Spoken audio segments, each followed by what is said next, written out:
Hello, so today we are going to understand uh, data, that what is data handling and what is data.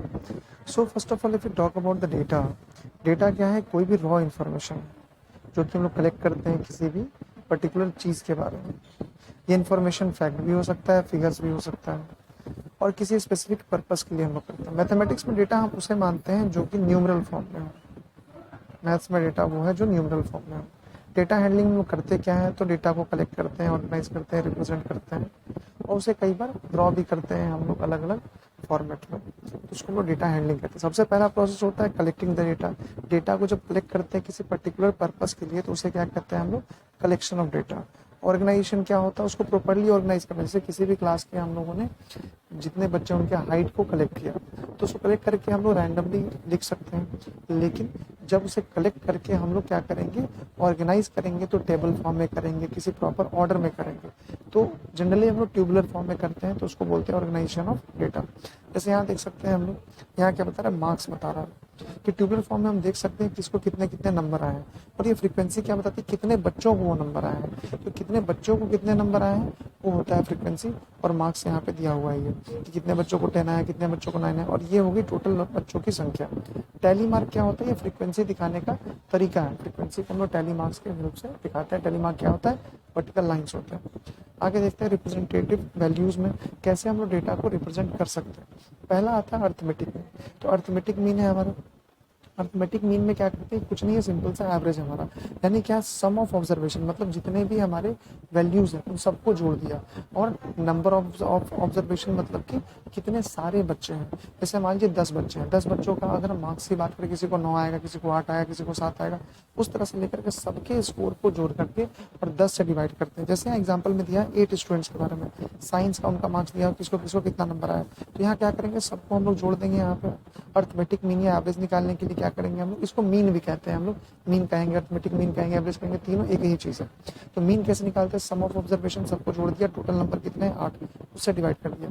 ये था हमारा ऐसा एक, इसको हम लोग यहाँ जो मीन निकाले हैं ये निकाले अनग्रुप डेटा के लिए। मतलब डेटा क्या हुआ है? ग्रुप किया हुआ नहीं है, ये अनग्रुप्ड है। तो अनग्रुप्ड का ऐसे निकालते हैं हम लोग। ग्रुप डेटा जब रहता है उसका निकालने का तरीका अलग होता है। रेंज क्या होता है? Largest observation minus smallest observation. सबसे बड़ा ऑब्जर्वेशन ऐसे सबसे छोटे ऑब्जर्वेशन को हम लोग माइनस कर देते हैं, वो हो जाता है हमारा रेंज।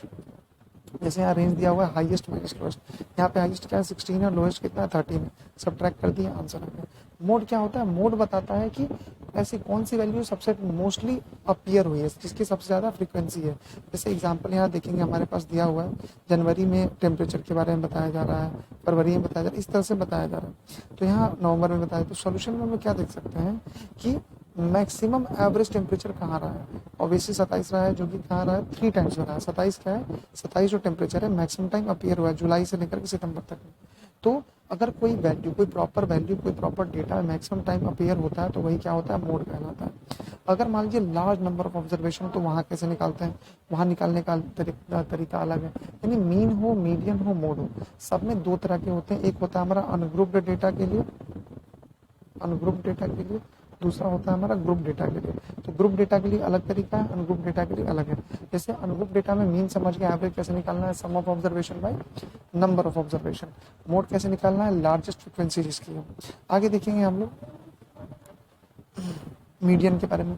मीडियन क्या होता है? तो मिडिल मोस्ट वैल्यू कहते हैं, जो सबसे बीच में आने वाली वैल्यू है। अब यहाँ बात करते हैं, अगर मान लीजिए कहीं भी 11 स्टूडेंट है, तो ऑब्वियसली सबसे बीच वाला कौन सा होगा? टोटल नंबर ऑफ स्टूडेंट अगर 11 है, तो सबसे बीच वाला छठे नंबर का स्टूडेंट हमारा क्या हो जाएगा? मीडियम हो जाएगा। लेकिन वही अगर 12 हो गया, तब किसको लेंगे हम? तब तो पांचवा और छठा दोनों हो सकता है ना? सॉरी, पांचवा छठा नहीं, छठा और सातवां दोनों हो सकता है। तो उस केस में हमें क्या लेना पड़ेगा? हमें देखना पड़ेगा कि किसको लिया जाए। इसके लिए क्या करते हैं? जो 6th और 7th पोजीशन पे उसका एवरेज निकालेंगे। इसका एक फॉर्मूला है, फॉर्मूला हम लोग अभी तुरंत डिस्कस करेंगे। अब पहले समझते हैं कि जब ऑड हो, मतलब 11 था, तब कैसे निकालेंगे। तो मीडियन निकालने का तरीका क्या था? n+1/2, मतलब n क्या है? नंबर ऑफ ऑब्जर्वेशन प्लस 1/2, यानी इसको इवन बना के 2 से डिवाइड कर दिया, तो बीच वाला था। 11 में भी करेंगे तो हमारा सेम आंसर आएगा, 11 + 1/2। 6th नंबर पे जो पोजीशन पे जो नंबर होगा वो निकालते हैं। पर ध्यान रहे, मीडियन निकालते समय उसको अरेंज करना बहुत जरूरी है। असेंडिंग अथवा डिसेंडिंग ऑर्डर में अरेंज करते हैं। अगर मानते हैं अगर हमारा नंबर ऑफ ऑब्जर्वेशन इवन है, तब क्या करेंगे? जैसे मैंने बताया था 12 अगर हमारे पास है, 12 टोटल नंबर ऑफ ऑब्जर्वेशन 12 है, तब क्या करते हैं n/2 ऑब्जर्वेशन यानी 6th नंबर का प्लस n/2 + 1 यानी 7th नंबर का। तो दोनों ऑब्जर्वेशन को जोड़कर, दोनों ऑब्जर्वेशन पे जो वैल्यू उसको जोड़ करके 2 से डिवाइड कर देंगे, एवरेज निकालेंगे, आंसर हमारा आ जाएगा। दोनों एग्जाम्पल्स यहाँ दिए हुए हैं। बार ग्राफ वगैरह क्या है, डिफरेंट पर्पस के लिए हम लोग इसका यूज़ करते हैं। बार ग्राफ से हम लोग चीज़ों को ड्रॉ कर सकते हैं। यहाँ पे बार ग्राफ के बारे में हम लोग आगे अगले क्लास में पढ़ेंगे।